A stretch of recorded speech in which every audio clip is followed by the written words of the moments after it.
Не стивнуваат реакциите во соседна Бугарија по најавата дека Холандија може да го блокира приемот на Бугарија во Европската Шенген зона за некој временски период наредната година.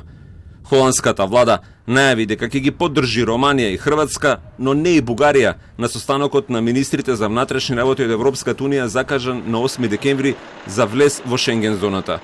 Бугарската еврокомесарка Марија Габриел се уште не ја губи надежта и се надева, како што нашите граѓани се надеваа во контекст на македонските евроинтеграции, дека кога ќе се исполнат критериумите, мора да се донесе единствената правилна одлука.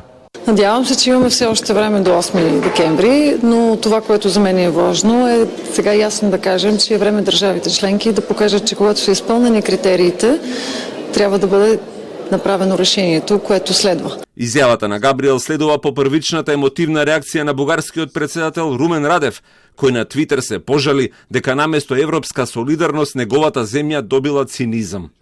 Бесот на бугарските политичари го предизвика пренесената изјава на холандскиот премиер Марк Руте дека границата меѓу Турција и Бугарија се поминува за мито од 50 евра.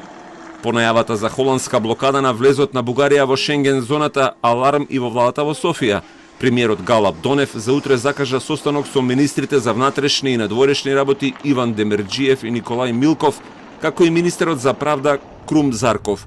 На средбата ќе бил направен преглед на активностите на предходната влада за приклучувањето кон Шенген зоната. Истовремено и главниот обвинител на Бугарија Иван Гешев во објава на Твитер побара од холандските партнери докази дека границата со Турција можела да се помине со 50 евра, тврдејќи дека како земја во која владеело правото, тие веднаш ке презеле мерки.